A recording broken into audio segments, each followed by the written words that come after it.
Welcome back to Daybreak on Trust Television.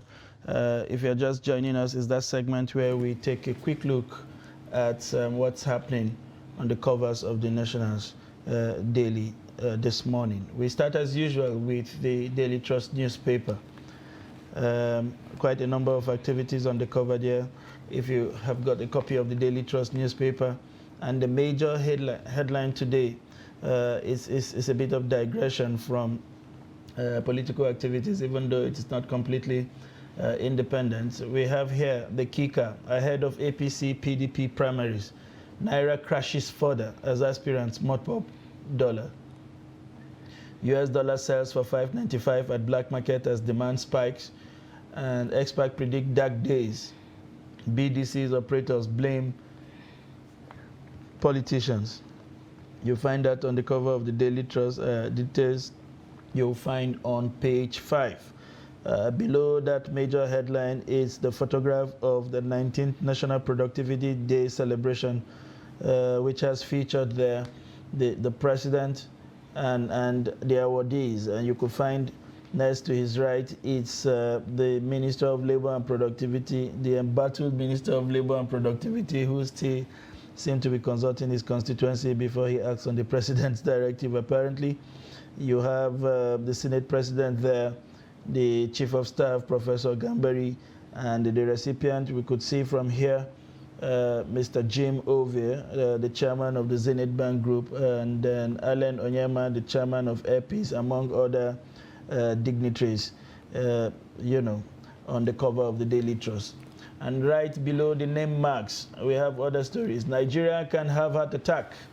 I am having a lot of fun, Emefiele. INEC mulls relocation of sensitive materials from the Central Bank of Nigeria. You'll find those stories on pages 5 and 10 of the Daily Trust. And below that major photograph on the cover of the paper is the belt, boxed in black.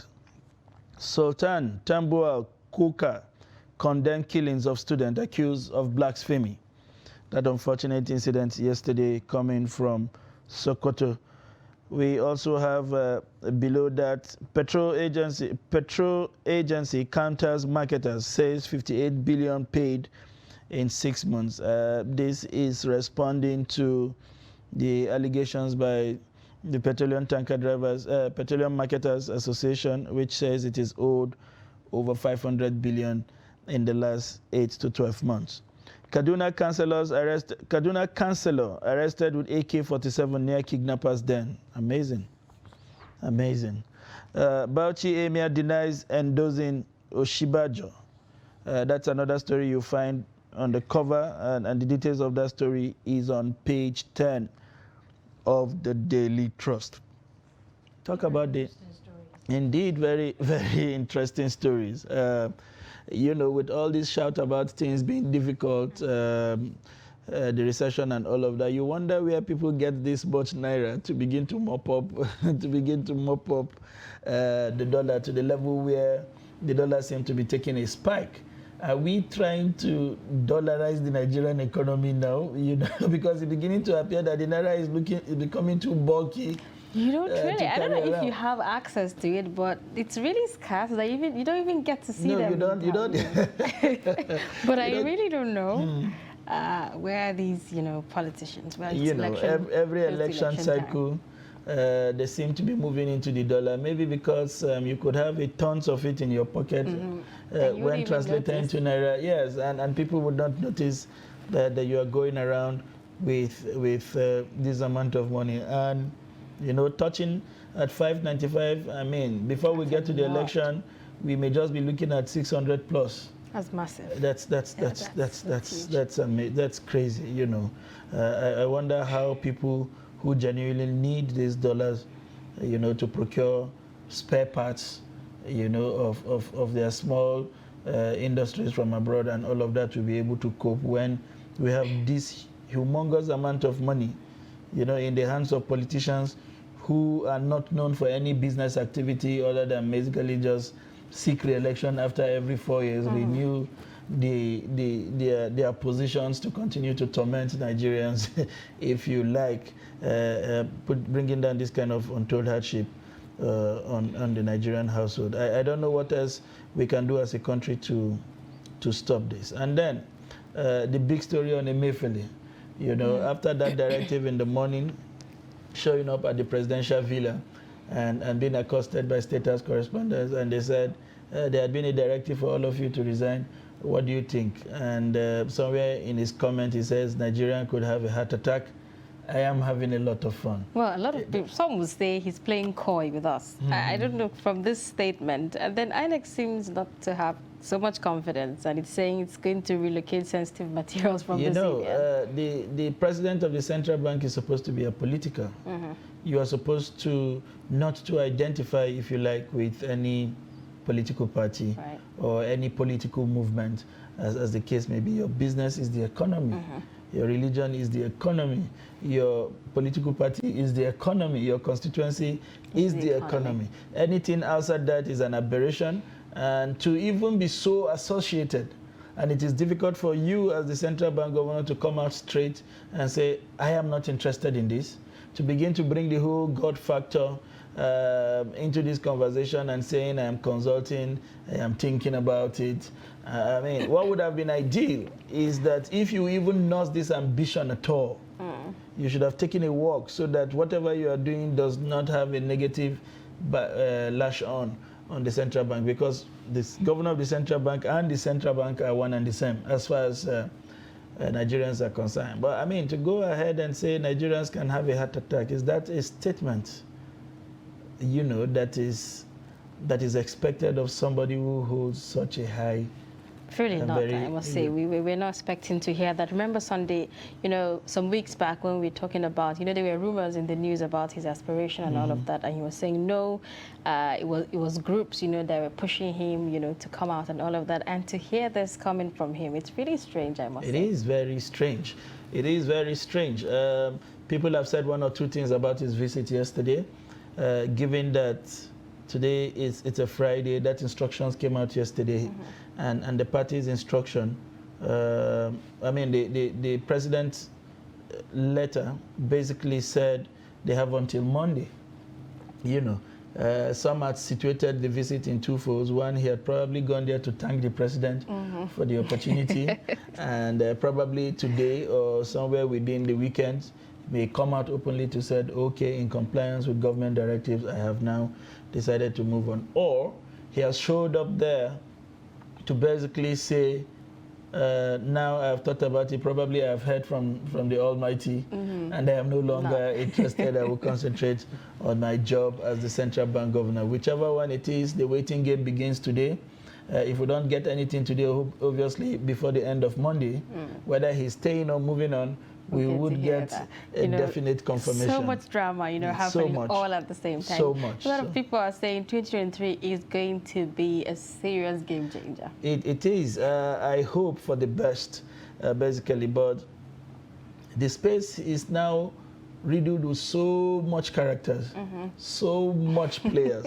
At the tip of my finger yesterday, I was counting over 10 notable players in this administration that will be affected. Other than the names that we see, we still are yet to hear from the Attorney General of the Federation, a very controversial player as far as the activities of this administration is concerned.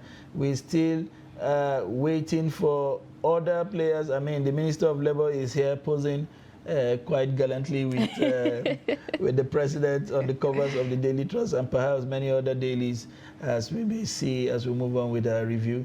And a lot of them, not probably at the presidential level, but not ambition at various levels. Some are looking at the Senate, some are looking at governorship positions in their state.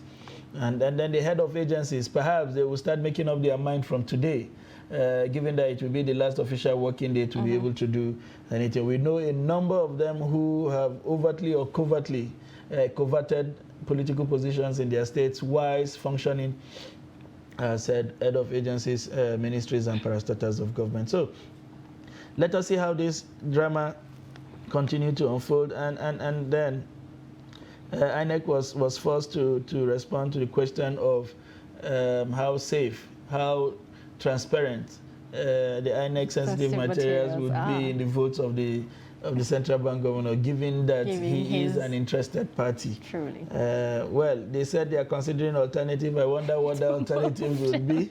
I know that on the Twitter of one of Nigeria's notable politician who seemed to have a very good presence from Kaduna, the man with the long hair.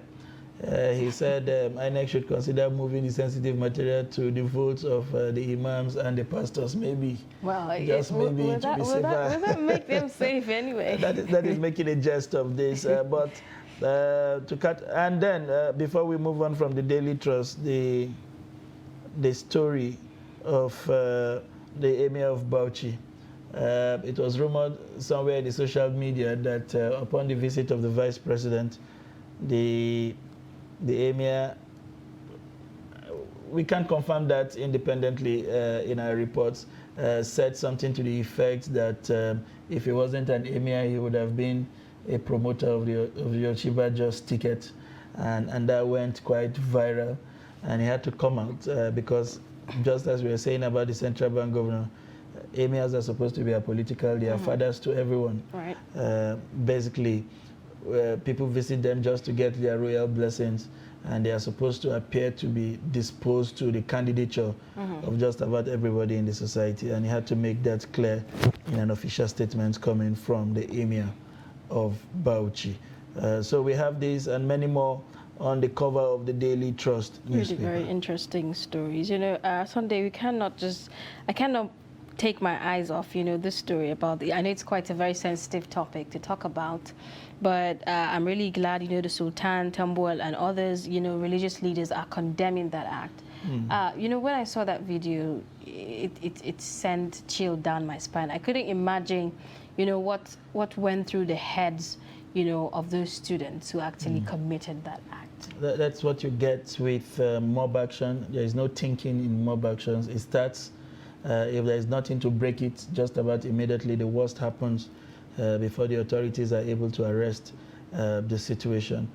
What is painful and what we must understand is the need to allow security agencies, to handle situations like this and not take the laws into our hands. We are not a banana republic where once you feel, offended by somebody, you basically take the laws into your hands and sniff off life from this young person. If we continue like this, then, we would have thrown away every decency that we have as a person. Yeah, so it's unfortunate. Every notable person, as far as Sokoto State is concerned, have condemned this act. The police have made some arrests. Hopefully, we will begin to drill down to the bottom of this case. Truly, and we're going to continue to follow that, to give you updates on what's happening on that story. Now, let's move on to the Punch newspaper this morning. And the lead story there on the Punch reads, 2023 presidency, Jonathan submits APC forms today. Emefiele shuns resignation calls. And then you see the riders there. CBN governor entitled to stay in office 30 days to general elections. And this is coming from Ozikome. Adamant appointees sue APC. INEC, Yahaya Bello submits nomination form. Buhari's resignation order to save APC candidates from loss. And this is coming from the presidency. And then you see a pictorial there that shows you, students protesting, against ASU strike. And then the caption there just reads, ASU, VCs fear delayed admission process, students' protests spread. You'd find other stories on the top on page 19. Inadequate database threatens SIM NIN registration. NIMSI admits deficit. And then despite 129 billion intervention loans, agric imports hit 2.7 trillion naira. And then on page 8, INEC says 1.4 million online registration invalid. Okay, you find the details of that story on page 8. And then on page 30, Buhari signs anti-money laundering counter-terrorism bills. You'd also find other stories on the Punch. Lassa fever kills 149 in 4 months, says NCDC. Alafin, 20 princes show interest application ends today. You also see other stories. Thugs attack Ondo female aspirant supporters, several others injured. Lagos land grabbers kill 4-year-old. Father demands justice. That's quite tragic. You find the details of that story on page 4 and page 5 on The Punch. And then you see the popular story that's almost everywhere in the news and social media. Blasphemy, Sultan Kuka condemns students for lynching Sokoto female colleague. Inside the world of Nigeria's deadly money ritualists, where human parts are traded like commodities. That looks like an explainer. You're going to see the details of that on page 26 and 27 on the Punch newspaper this morning. Starting from the last one you mentioned, that looks like such a horror that we could have anywhere, where people would have the confidence, as it were, to openly trade human parts, which supposedly implied that some killings would have happened. These were not taken from the graveside. Even so, it would be an aberration. It's terrible how this continues to fester, basically because some people believe that some human parts holds the key to some kind of riches. I really don't know where do they actually get these ideas from? It's amazing. I don't know of anybody the world has celebrated today who came out anywhere, even covertly, to suggest in the slightest form that you got there basically by using a human part. I mean, if you desire riches so much, you could use your part. I don't think that would work. So who said your part cannot steal money, and it has to be somebody else's? Who, by the way, it's going about his or her lawful means, struggling to eke out a living. This person sometimes, kidnapped on their way from work after a very tiring day. Sometimes through one chance where you get into a vehicle and they are hypnotized, and before you know it, they take them to places where it's terrible. It's terrible what we have degenerated to. It's terrible how barbaric we have become in the quest for whatever. For some others, these ritualists just tell you they use it to fortify themselves. I mean, to fortify yourself exactly to do what? It is appointed unto every man to die once. It doesn't matter what you do to fortify yourself when it's time. It is time. It's this. You see stories like this, and you are completely taken aback in the 21st century. What people could actually do. Really, a lot of stories, I must say, on the Punch newspaper. NIMC, came up with this issue of SIM, NIN registration linkage, barring calls and all of that. And now they're saying inadequate database is threatening SIM, NIN registration. So what exactly are we doing, if you ask? This country is very dramatic.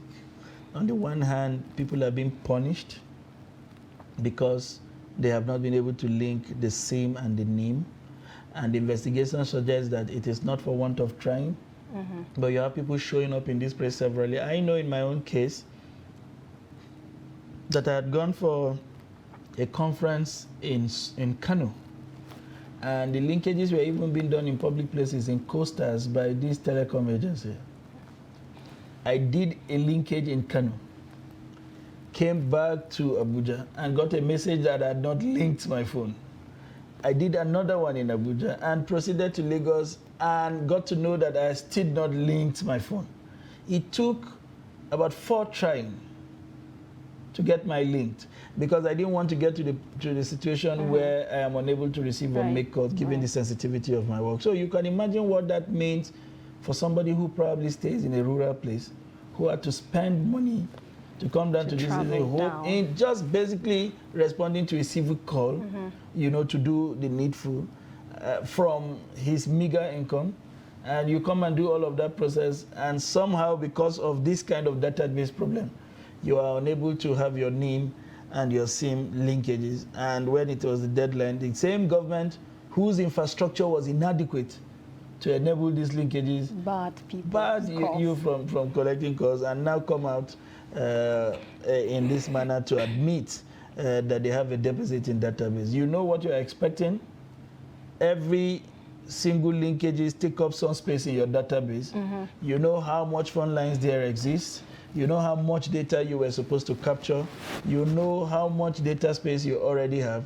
It's just common sense that you should know that if everybody responds to this call, then it will be impossible for you to warehouse this database without expanding on what you currently have. And if you drill them, perhaps they will blame it on appropriation, or not having enough money to expand their data space subscription and all of that. It is unfortunate that we have government agencies, who do not do what they are supposed to do, and yet the punishment for all of this fall back on the ordinary Nigerian. So quite a number of stories indeed. I'm happy, if you like, at the expense of sounding quite negative at the prospect of what could come out from these students' renewed vigor to take their destiny into their hands. We have seen all kinds of protests from various parts of the country, which is a great indication that the students are mobilizing. They are tired of sitting at home. This time around, they are adamant on doing and we are beginning to see results, if you like. In the last 48 hours, so many meetings happening by the state president. The president yesterday was making an appeal to ASU to shelve it in the interest of the students. Well, we hope the government is also responsible enough to play its own part. What they are looking for is a handshake. You can't shake hands with a clenched fist. The government cannot put his hand to his own body and ask the other people for a handshake.